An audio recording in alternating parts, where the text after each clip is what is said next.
Hello everyone, if you missed out on that insane find I had at the thrift store for PlayStation 1 games a little while ago, make sure you check it out because that's kind of what got me onto this topic I want to talk about briefly, and I'd love to hear your current experience, what's going on with you as far as collecting video games, because it involves the prices of video games these days, and a lot of them are just not going to come down. Things ebb and flow, but as you go through time, a lot of these systems, particularly some more popular ones, they kind of hit a peak, and even when they come down, they never come back down the whole way. There's kind of this benchmark that's reached that's way higher than the low that was down here, and it just kind of stays there. And prices are getting more and more insane.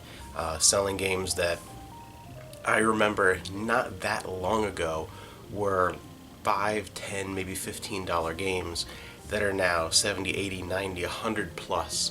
One of the games that I found in that PS1 lot, I remember renting it from a rental store, and when that rental store went out of business, around the time I was in high school, so like no later than say 2003, 2004, somewhere around that point they went out of business, that game was for sale and was like $5, and I just didn't pick it up because I didn't want to replay it and wasn't that interested. Now the game's worth about $400, and that's less than 20 years later.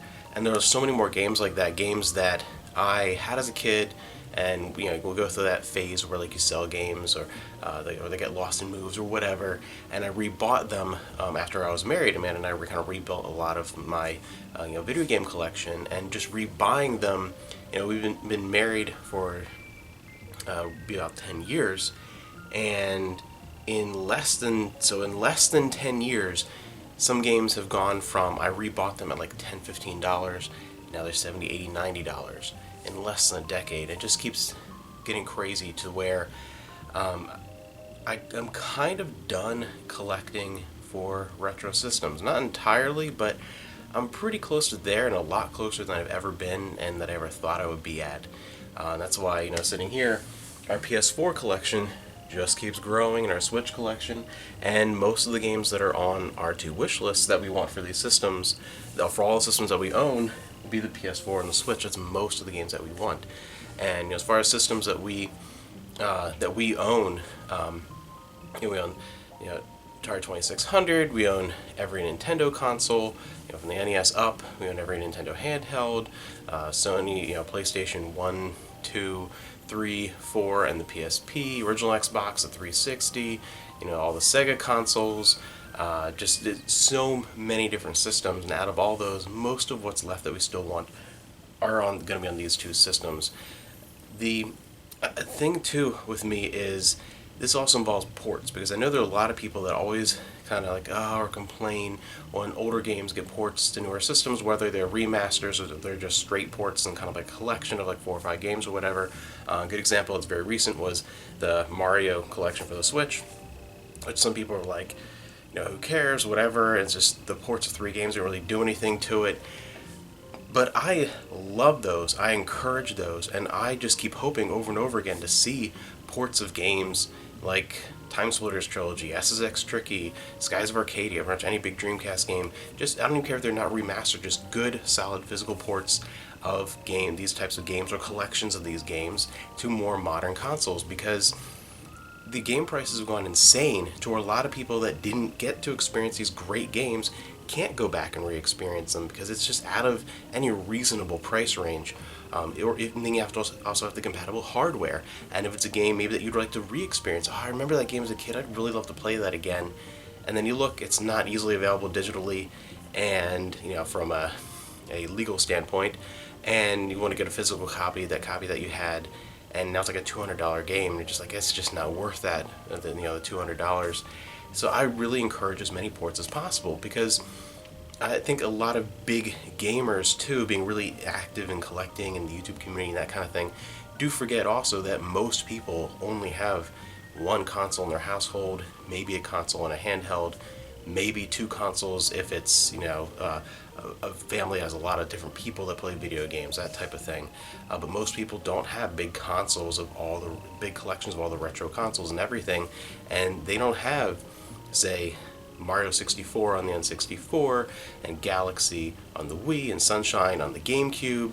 So just having them all in one collection is a great way to have that on the Switch, and just that continues on to anything. I'd love to see Tales of the Abyss and Tales of Symphonia, and some more of the Sakura Wars games and things like that ported over.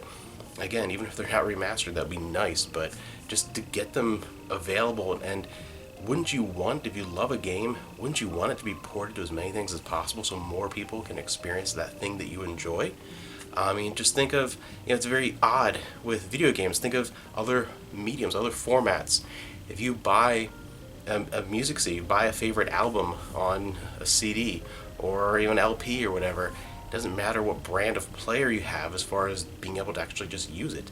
If I pick a book off the shelf, it doesn't matter if it was published by Scholastic or HarperCollins or DAW or Tor, or it doesn't matter. I can read it. It's not like my eyes are only compatible with a certain publisher. You buy a movie on DVD, as long as it is for your region or region free, it doesn't matter if your DVD player is a Sony or a Philips or a Magnavox. As long as it plays DVDs, it plays your DVD. Video games are weird to where you have to, if you buy a copy of a game for a PlayStation, it has to be only in your PlayStation. Can't put it in your Xbox. Can't put it in your Nintendo system. Can't put it in your Sega system. So, everything. Buy a Dreamcast game, it only works on your Dreamcast. Buy a Nintendo Switch game, you can't put that in your PS4. Video games are like that. So ports of games and cross-platform games are really important, and because that will bring new life into a lot of these old games, because collecting them has become just not feasible. And that's why I'm mostly done with those older systems, where there are a handful of games that I still want for a lot of these systems, but there's one game left that I want on the Nintendo Wii. Brought that wish list down to that. There's only one game left that I want on the GameCube.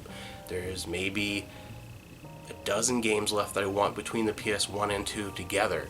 All these older systems, it's down, most of them are down to one or two games. There's only one game left I want on the N64, just because it's just not reasonable, and particularly as, I have so many interests and there's only so much time, and you really have to think logically to where, if I'm doing all these other things and I really want to play this game, is it really worth spending on some of these older games $80, $90, $100, sometimes $200 for something that I might only have time to go through one time and play? Is that worth it when I can get a different experience for $20, $30, $40? There are more good games out there than anyone could possibly play in a lifetime. So when making your choices of those options, it really comes down to, is that experience worth it? And it's more of how you value your time rather than even your situation as far as money. I mean, I've spent close to that, around that $200 range on a very special Laserdisc that I really wanted, that Lex collection, which I did a video of. You should check that out. Freaking love that thing. That is like my treasure. That is one of the crowns of my Laserdisc collection. I just adore it. That's worth it to me, and the times that I can re-experience it, and that's worth it. So it's more about personal value. Look at this thing. Is it worth the price that it costs? And some people it might be.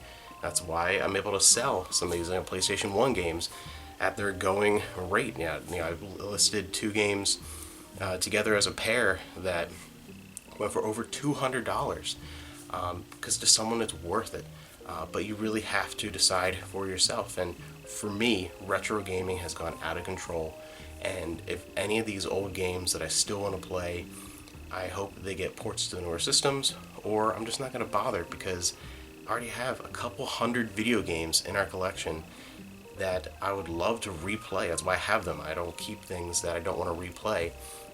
And there's so many more coming out constantly that I want to play, so it's not worth the time. And I've been paring down, even though paring down also just what I want for these collections on older consoles. I've also been selling off a lot of stuff that I just know that I'm just never going to go back to them. There are too many books to read and TV shows to watch and movies and video games that I want to replay and new stuff coming out all the time.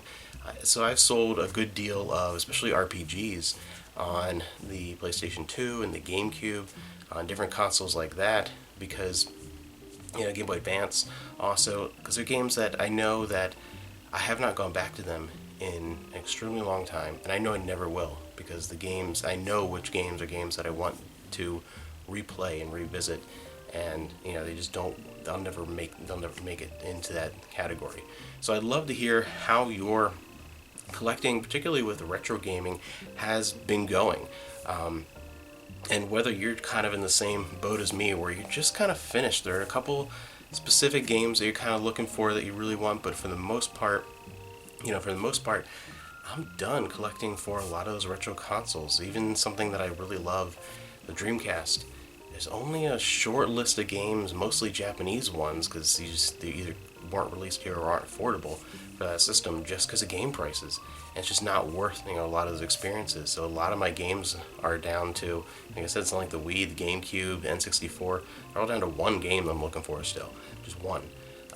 Because retro gaming has gotten out of control. It's too much, and I hope that this is the catalyst that starts pushing for more of these games to get ported to newer consoles, remasters, collections, whatever.